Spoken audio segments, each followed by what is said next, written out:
but this one was the worst. There are always disputed elections, but previously it never used to be as bad as it was this time. So when we were about to go for elections, at least 1 week to the elections, all the tribes in the Rift Valley, that is on the western side of Kenya, we are in the Rift Valley here also, but the worst place was in Eldoret on the western side of Kenya, had been warned to move out of that area because they would sway the outcome of the elections. And it happened that we are 42 tribes in Kenya, and all the 41 tribes in Kenya were against one tribe, which is the Kikuyu. Which is his tribe? Yeah, which is my tribe now. So you can imagine 41 tribes. In fact, they used to say 41 against 42, 41 against 1. That was the slogan they were using. When it was about the election date, they had warned people to move out of the area, but people never took it seriously because they never expected it to be so bad. Then after the elections, even during the elections, there were some few skirmishes, but not so bad. But after the elections, they disputed the outcome of the elections. And all these other tribes called their people out to fight and chase the people out. So that is how it came about.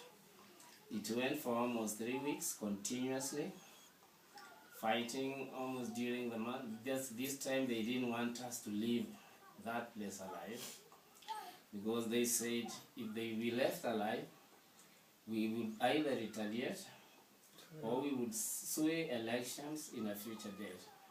So what they wanted was to kill us or kill everybody and then take over what we owned, particularly land, buildings, businesses, and so forth.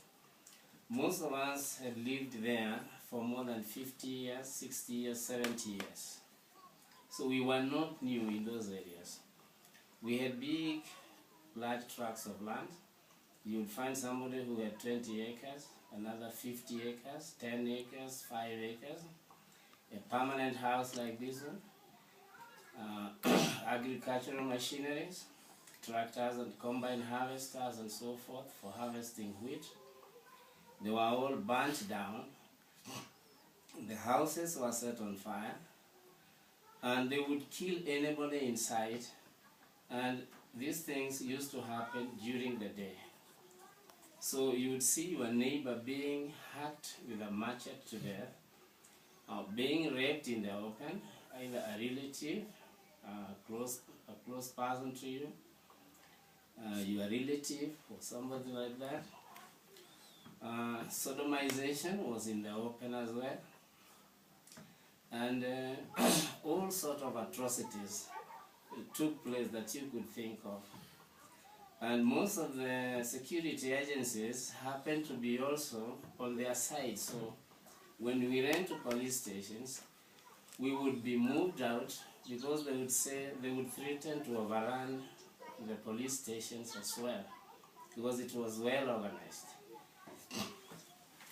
We happened to come from a place, I think it was all over the world. People went for refuge in a particular church.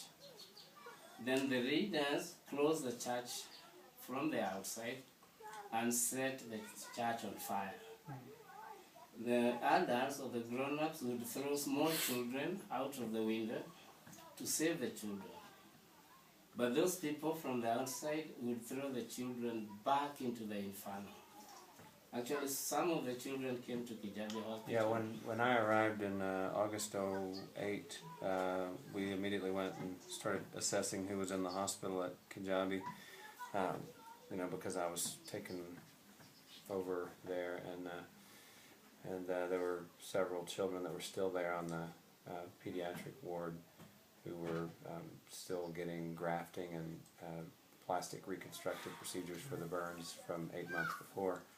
and there were 3 young children there, siblings who had been thrown back in from outside, and they were still trying to do schoolwork with horribly scarred and burned hands, and they were still trying to, progress with their lives in the hospital. And we went and talked to them and ministered to them for a while they were there until they went home.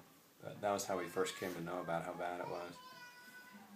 And then we started coming down. That's when we met Joseph shortly after that. Can you, before you go further, can you please tell them, you were mentioning on a general basis that people had 10 acres, 20 acres, 50 acres, things like that. Can you please tell them on a personal level what you had, what you lost?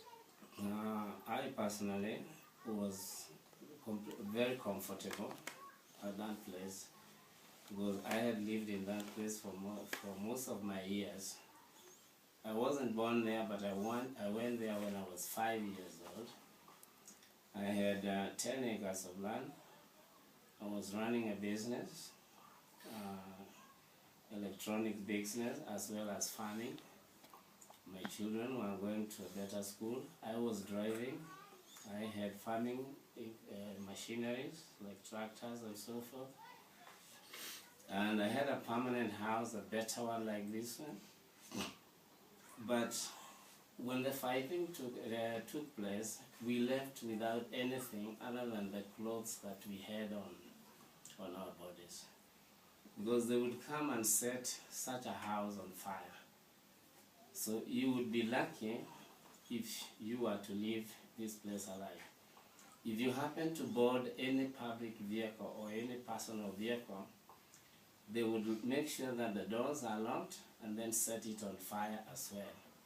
And like I was saying, all this used to happen during the day.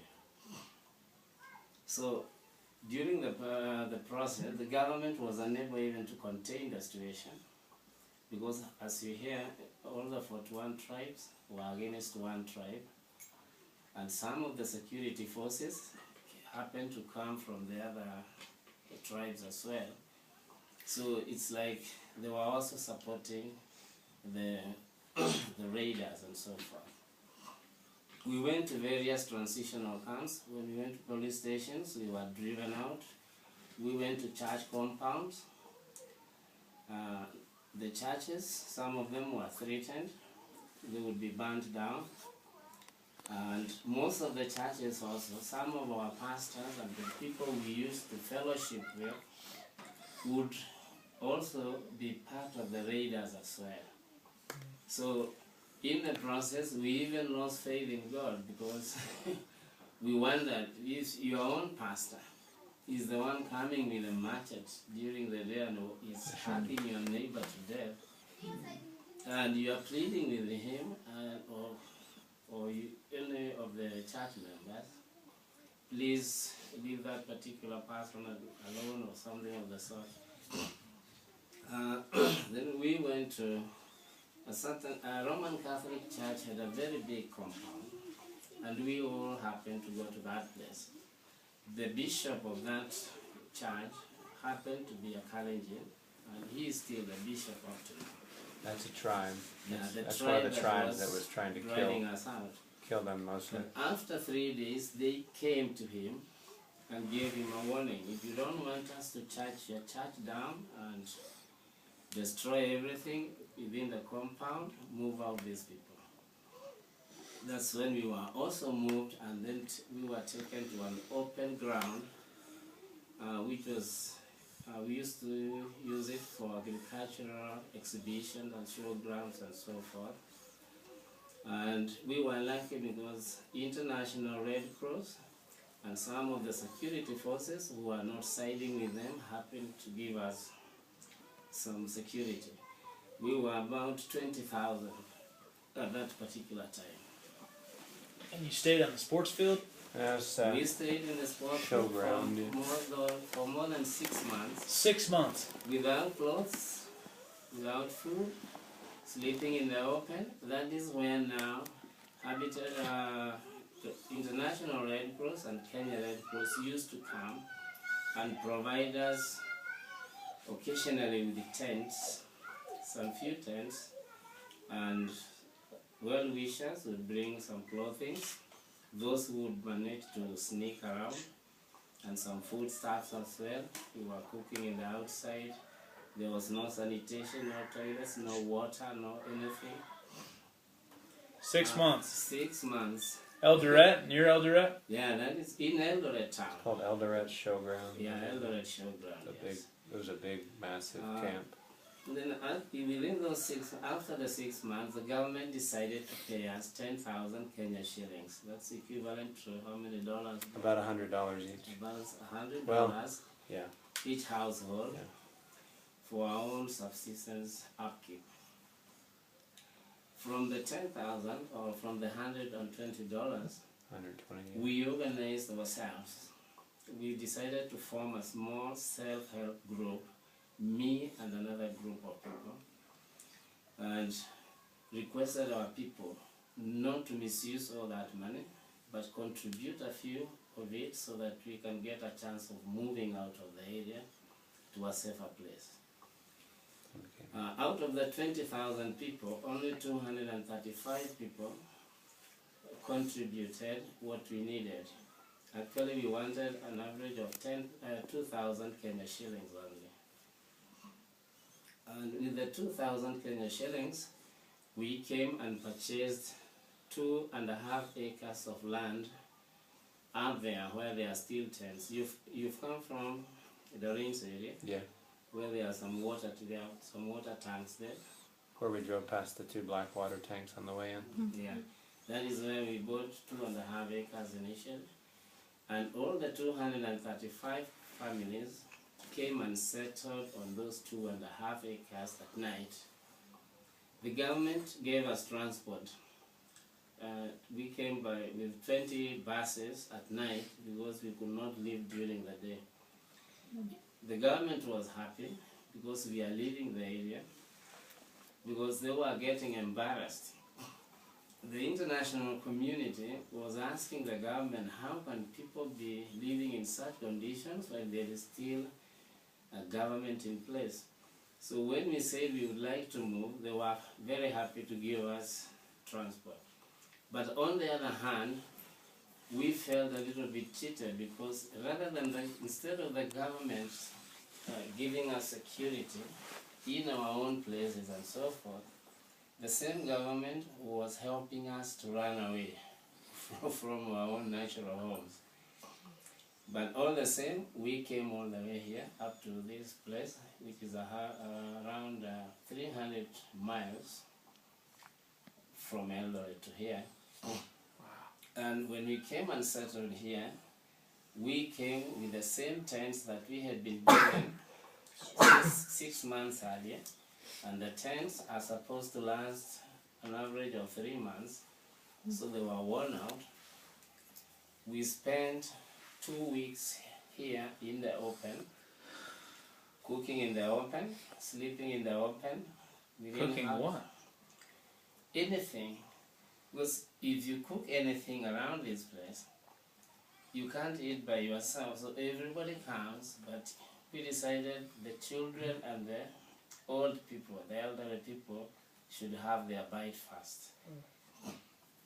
After the 2 weeks, that's when the Kenya Red Cross and International Red Cross came, and they gave us some tents and some few food. But even after giving us some few food, that is corn and bean, we didn't have firewood or kerosene paraffin to cook. So we were using dried cow dung. We would collect it all over this place. And within those 2 weeks again, we would not go even to, nobody showered because we didn't have money to buy water. This place is a semi-arid area. Water is available on the other side of the road. Neither did we have the apparatus like these ones to fetch water or something. And like I'm saying, we didn't have any sanitation, we didn't have toilets and so forth. So when you see ladies or women moving this side, you automatically know where they are going. They are going to relieve themselves, so men should go on the other side and children on the other side. for 2